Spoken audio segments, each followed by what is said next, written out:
Sometimes I wish we had a better class of trolls. But the fact is, we don't really have that much to work with. I think the one quality of the trolls I admire the least, but is so easy to poke fun at, is their complete lack of self-awareness. Something I found in myself once. I was driving a motorcycle with a lovely young lady on the back. It was late at night. A cop stopped us. That wasn't on my agenda, getting stopped and taken to the police station for speeding at 1 a.m. So I was kind of unhappy. So I was so unhappy, I thought, I'm going to take this to court, hoping the cop wouldn't show up, as if somehow I was the first one to ever think of that. I think I was 19. So anyway, we get to court, and I had my say, and I stood up and said, Your Honor, I wasn't speeding. I slowed down when I saw the cop. I'll take partial credit for recognizing as soon as I said it, I knew I had basically just confessed to speeding. Well, we get that from the trolls here a lot too. I should have copied this, but I didn't. He took it down after I busted him for it. We had a troll that was up this week on Twitter saying, Colin, it's not happening. And then Colin, what do you expect to happen after you cage a wild beast for 400 years? Wouldn't you expect them to come out and be violent? So, you just kind of admitted to what you said wasn't happening.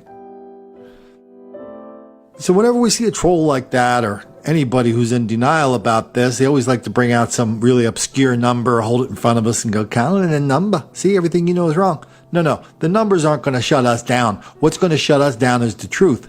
And the quickest and easiest way to shut us down if we are not telling the truth is just show me where it's not out of proportion, wildly out of proportion. Show me white people doing it too in these two cases of black on senior and black on violence. We'll post the playlist here because we have so many examples.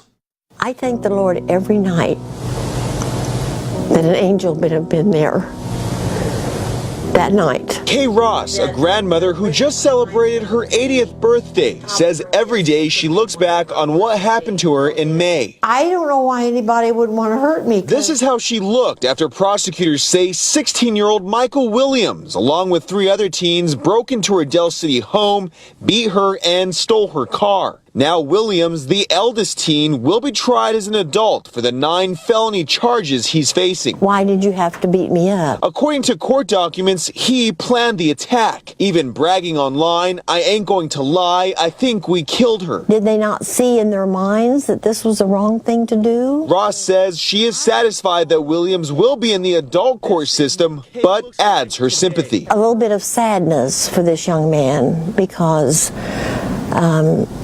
the road ahead of him is going to be bad. But they came to me and started complaining. Venus Beauty Supply workers say the Wednesday night confrontation began after customer Melissa Roper and her daughter didn't like the price of a weave and the lack of customer service they apparently wanted. Roper threw the product at the employee, then the employee threw it right back. She's throwing at me. That's fine. I'm not going to come back here anymore. Then the clerk followed the mother-daughter duo, and that's when things really turned violent.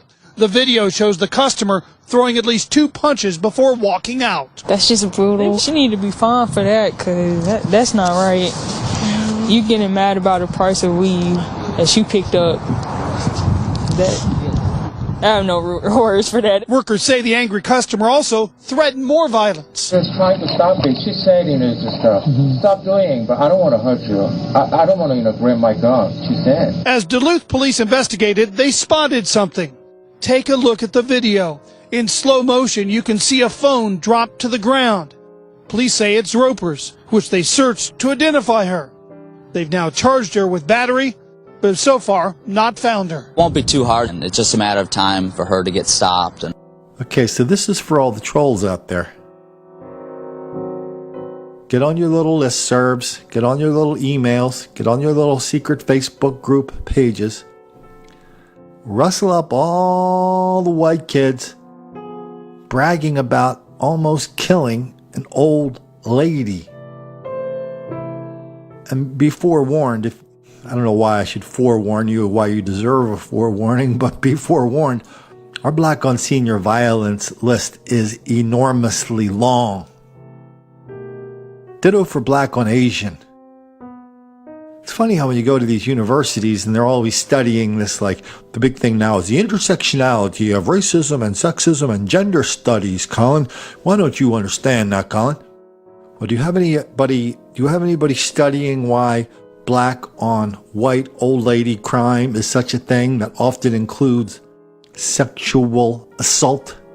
Do you have somebody doing something on that?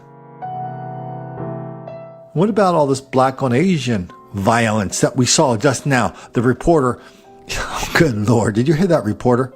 Well, she may have thrown that weave in her face because she wasn't getting the customer service she expected. Wow. Now, does anybody have any doubts why in Philadelphia they have those plexiglass windows and all those convenience stores in the ghetto? And now why they're coming down because a black city councilwoman said that's not beneath the dignity of black people in Philadelphia, while at the same time they're putting bulletproof glass on all the 150 cop cars in Philadelphia? Riddle me that, Riddler, and when you're done with that, give me a decent reason why there are so many black kids angry.